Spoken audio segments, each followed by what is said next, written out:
ભાજપ અધ્યક્ષ સી.આર. પાટીલની press conference આજે કોંગ્રેસ અને આપ દ્વારા ગઠબંધન કરવામાં આવ્યું। ગુજરાતમાં લોકસભાની 2 સીટ જીતવા નિર્ણય કરવામાં આવ્યો। લોકસભાની ચૂંટણી અંતર્ગત ભાજપ અધ્યક્ષ સી.આર. પાટીલની પ્રેસ કોન્ફરન્સ યોજવામાં આવી। આજે કોંગ્રેસ અને આપ દ્વારા ગઠબંધન કરવામાં આવ્યું। ગુજરાતમાં લોકસભાની 2 સીટ જીતવા નિર્ણય કરવામાં આવ્યો છે। કોંગ્રેસ અને આપ બંને દીવા સ્વપ્નમાં લાગે છે। 2022માં લોકસભાની 7માંથી 4 બેઠકોની વિધાનસભાની બેઠકો પર આપની ડિપોઝિટ જમા થઈ હતી। ભરૂચ અને ભાવનગર લોકસભા જીતવા પ્રયાસ કરી રહ્યું છે। ભાવનગર ભાજપની મજબૂત સીટ છે। તે વર્ષોથી એક ગામમાં આગ લાગી ત્યારે આંધળો અને લંગડાને ગઠબંધન કર્યું। આંધળો ચાલે અને લંગડો માથે બેસીને રસ્તો બતાવે અને તેઓ આગથી બચ્યા। ત્યારબાદ બંને મંદિર બહાર ભિક્ષા માંગવાનું શરૂ કર્યું અને બંને પૈસા સરખા ભાગે વેચતા હતા। પણ એક દિવસ આંધળાને એમ લાગ્યું કે લંગડાનું વજન વધે છે એટલે તે સરખો ભાગ પડતો જ નથી। ત્યારબાદ બંનેનું ગઠબંધન તૂટ્યું અને તેમ આપ અને કોંગ્રેસ વચ્ચે દીવા સપના જુએ છે।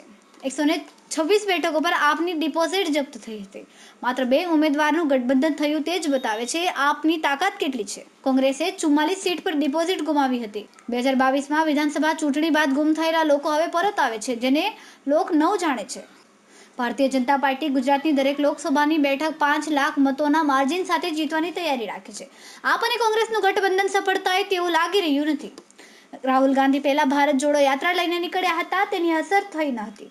હવે ન્યાય યાત્રા લઈને તેઓ નીકળ્યા। રાહુલ ગાંધી નેતૃત્વ કરી શકે તેવું કોંગ્રેસના લોકો માને છે।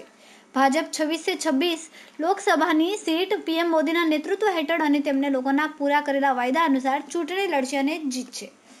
કેમેરામેન સેનિલ વિરાણી સાથે વિશાલ છેઠા, માનવ પ્રભા ન્યૂઝ।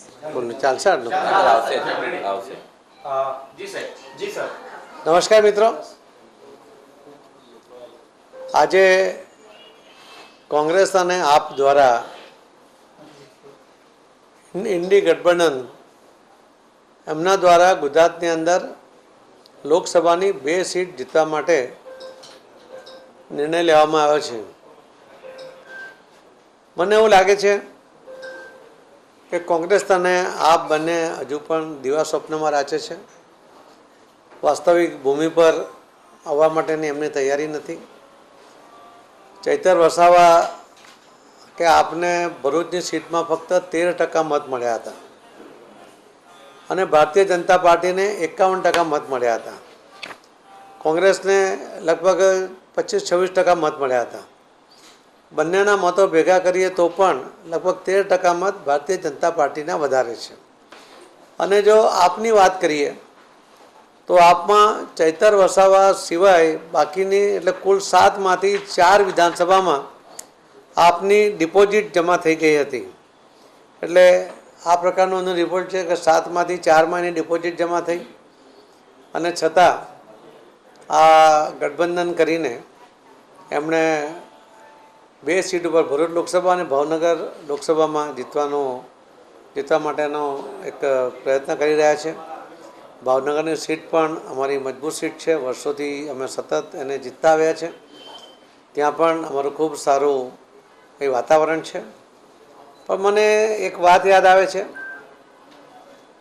કે એક ગામમાં જ્યારે આગ લાગી હતી, એ ગામમાં એક લંગડો અને એક આંધળો 2 જણા એમણે ગઠબંધન કર્યું હતું અને એમાં આગમાંથી બહાર નીકળવા માટે એવો નિર્ણય થયો હતો કે જે આંધળો છે એ ચાલી શકતો હતો તો એના ખભા ઉપર એ લંગડો બેસી જાય અને જે ઉપર બેઠો એ લંગડો હતો એ રસ્તો બતાવે અને આંધળો એ રસ્તા પર આગળ વધે ને એ રીતે લોકો આગમાંથી બહાર નીકળી શક્યા હતા।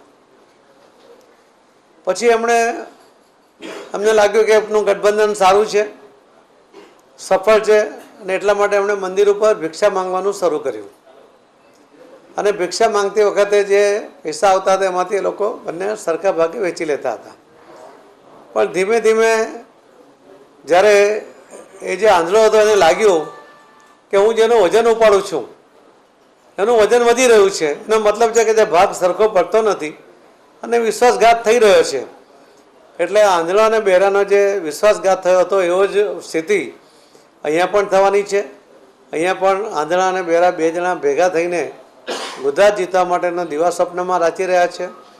હું ચોક્કસપણે આપણે ખાતરી આપું છું કે જે ગયા વખતે 126 સીટ ઉપર આપની ડિપોઝિટ જમા થઈ હતી એમાંથી એણે બોધપાઠ લઈને આ વખતે ફક્ત 2 સીટ માટે પણ તૈયારી બતાવી. એ જ બતાવે છે કે એણે પોતે હાર માની લીધી છે. કોંગ્રેસ પણ 44 સીટ ઉપર એની ડિપોઝિટ ગુમાવી હતી અને જે એના લોકો સત્તા જીત્યા હતા આજે તો એમાંથી પણ ઘણા બધા ઓછા થઈ ગયા છે. તો એ જ સ્થિતિની અંદર જ્યારે કોંગ્રેસના આગેવાનો, કોંગ્રેસના ચૂંટાયેલા સભ્યો પણ જીતની કોઈ શક્યતાઓ જોતા નથી, ત્યારે આવા ગઠબંધનને કારણે ગુજરાતમાં એમને કોઈ જશ મળવાની કોઈ પણ શક્યતા નથી.